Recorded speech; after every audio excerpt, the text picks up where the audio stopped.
Bismillahirrahmanirrahim. Assalamualaikum warahmatullahi wabarakatuh.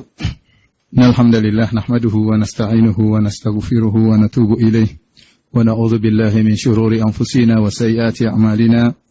May yahdihillahu fala mudilla lahu wa may yudlil fala hadiyalah. Wa asyhadu an la ilaha illallah wahdahu la syarika lah wa asyhadu anna Muhammadan abduhu wa rasuluhu la nabiyya ba'dah. Ya ayyuhalladzina amanu taqullaha haqqa tuqatih wa la tamutunna illa wa antum muslimun. فإن أصدق الحديث كتاب الله وخير الهدى هدى محمد صلى الله عليه وسلم وشر الأمور محدثاتها وكل محدثة بدعة وكل بدعة ضلالة وكل ضلالة في النار. Ikhwani fillah, azani Allah wa iyyakum. Sebelum kita mempelajari tentang nasab Nabi, kemudian tentang kelahiran Nabi sallallahu alaihi wasallam, ada baiknya kita mengetahui tentang pentingnya mempelajari sirah Nabi sallallahu alaihi wasallam. Agar kita semangat mempelajari sirah Nabi sallallahu alaihi wasallam. Di antara perkara-perkara yang disebut oleh para ulama tentang pentingnya mempelajari sirah Nabi sallallahu alaihi wasallam, yaitu bahwasanya sirah Nabi merupakan bagian dari agama. Tidak mungkin seorang bisa mempelajari Al-Qur'an dengan sempurna kecuali dengan pelajari sirah Nabi sallallahu alaihi wasallam. Kenapa? Karena banyak dari tafsir-tafsir Al-Qur'an yang ditafsirkan melalui perjalanan hidup Nabi sallallahu alaihi wasallam. Bagaimana kita mengerti tentang Al-Qur'an kalau kita tidak mempelajari tentang perjalanan hidup Rasulullah sallallahu alaihi wasallam? Oleh karena seorang ulama pernah berkata, "Wa fiqhul Qur'anil Karim yatawaqqafu ala fikih ayati Nabi sallallahu alaihi wasallam wa sunnatihi." Bahwasanya fikih tentang Al-Qur'anul Karim itu tidak bisa dipahami kecuali dengan memahami sunnah Nabi dan kehidupan Nabi sallallahu alaihi wasallam. Wa fiqhu ayatihi yatawaqqafu ala Al-Qur'an. Dan tidak mungkin kita bisa mempelajari tentang fikih kehidupan Nabi sallallahu alaihi wasallam kecuali dengan pelajari Al-Qur'an. Jadi Al-Qur'an dan sirah Nabi enggak bisa dipisahkan. Dan begitu banyak ayat-ayat dalam Al-Qur'an berkaitan dengan sirah Nabi. Lihat banyak peperangan yang Allah abadikan dalam Al-Qur'an. Kisah perang Badar Allah abadikan dalam Al-Quran seperti dalam surat Al-Anfal. Kemudian misalnya tentang perang Uhud Allah abadikan dalam surat Ali Imran. Seperti surat Al-Ahzab juga menceritakan tentang Ghazwatul Ahzab. Dan juga tentang banyak kehidupan Nabi itu hubungan dengan istrinya, dengan para sahabat. Tidak mungkin seorang bisa mempelajari, memahami Al-Quran dengan benar kecuali dengan pelajari sirah Nabi. Sebagaimana seorang tidak mungkin pelajari sirah Nabi kecuali dengan memahami Al-Quran. Oleh karenanya yang akan kita sampaikan dalam sirah Nabi nanti banyak kita nukilkan ayat-ayat Al-Quran selain dari hadis-hadis Nabi sallallahu alaihi wasallam. Oleh karenanya, sirah Nabi merupakan bagian daripada agama. Jangan dianggap belajar sirah Nabi sekedar hiburan ya, kita baca sirah Nabi perjalanan hidup Nabi, enggak. Kita pelajari, oleh karenanya kita akan konsentrasi pada faedah-faedah yang bisa diambil dari sirah Nabi.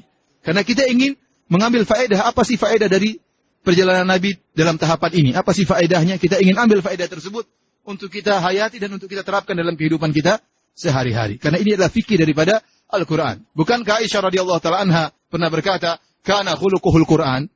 Akhlak Nabi itulah Al-Quran. Artinya, Al-Quran praktek nyatanya adalah dengan sirah Nabi.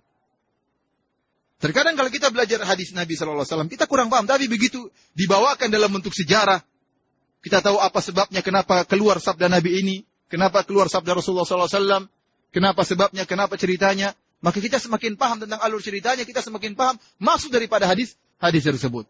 Dan inilah praktek dari ayat-ayat Al-Quran.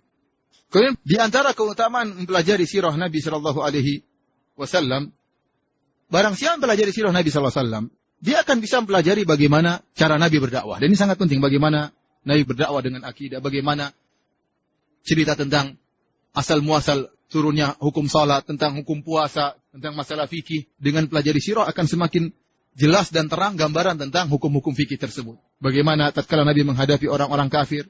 Ya, ini semua perlu pembahasan tentang sirah Nabi sallallahu alaihi wasallam. Dan yang paling penting dari ini semua, bahwasanya mempelajari sejarah seseorang akan beri pengaruh terhadap perilaku seseorang. Kita lihat sekarang betapa banyak para pemuda yang terpukau dengan tokoh-tokoh barat, tokoh-tokoh kafir bahkan. Bahkan betapa banyak di antara mereka yang mempelajari sejarah tentang kehidupan orang-orang yang kafir, bahkan orang-orang yang pelaku maksiat. Kalau kita tanya sebagian orang tentang ya bagaimana riwayat hidup tentang mungkin pemain ini, mungkin artis ini, ya, mungkin penyanyi ini, luar biasa mereka tahu. Terus buat apa dia tahu cerita seperti ini? Ini memberi pengaruh dalam kehidupan dia. Akhirnya apa? Menumbuhkan rasa cinta kepada mereka. Dan kita lihat bagaimana para pemuda menempelkan tokoh-tokoh yang mereka cintai. Ini penyanyi fulan, ditempelkan di ruang tidurnya, ada posternya, kemudian ditempelkan. Dengan demikian dia mengikuti gaya orang ini. Sementara Nabi dia tidak tahu Nabi sallallahu alaihi wasallam bagaimana sejarah Nabi sallallahu alaihi wasallam. hadis-hadis Nabi tidak dia hafalkan. Tapi kalau lagu-lagu, syair-syair cinta, syair-syair maksiat, dia hafalkan luar biasa. Kalau ditanya tentang hadis Nabi, tidak hafal. Terus bagaimana dia bisa meresapi Islam dalam kehidupannya? Bagaimana dia bisa bergerak dengan gerakan Islam sementara dia tidak kenal siapa Rasulullah SAW? Belum lagi kita bicara Abu Bakar, bicara Umar, nggak ngerti sama sekali. Oleh karena saya katakan, di antara perkara yang penting untuk membina anak-anak sejak kecil, ajarkan sirah Nabi. Siapa Nabi SAW, terutama sikap-sikap Nabi. Baik akhlaknya, baik keberanian Nabi SAW, kejujuran Nabi SAW. Anak-anak suka dengan cerita.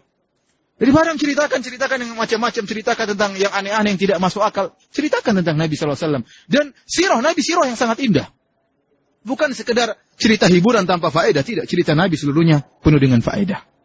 Makanya sisihkan waktu, antum sendiri bisa ngajarkan pada anak sebelum tidur cerita. Antum yang ceritakan, tidak usah tunggu ustaz datang ke rumah. Antum beli buku tentang sirah Nabi, ajarin anak-anak sebelum tidur atau seminggu 3 kali kumpulin anak-anak sebelum tidur cerita Nabi lahir. Dengan cara antum, ini memberi pengaruh terhadap kehidupan anak-anak. Jangan kita cekokin film, akhirnya tidak tahu tentang sejarah Nabi Shallallahu Alaihi Wasallam. Maka mempelajari sejarah Nabi Shallallahu Alaihi Wasallam sangat penting. Sebagaimana tadi yang kita jelaskan tentang keutamaan-keutamaan pelajari sirah Nabi Shallallahu Alaihi Wasallam. Kita cukupkan di sini saja. Insya Allah besok kita lanjutkan lagi. Wabillahi taufiq wal hidayah. Subhanakallah bihamdik. Asyhadu an la ilaha illa anta. Astaghfiruka wa atubu ilaik. Assalamualaikum warahmatullahi wabarakatuh.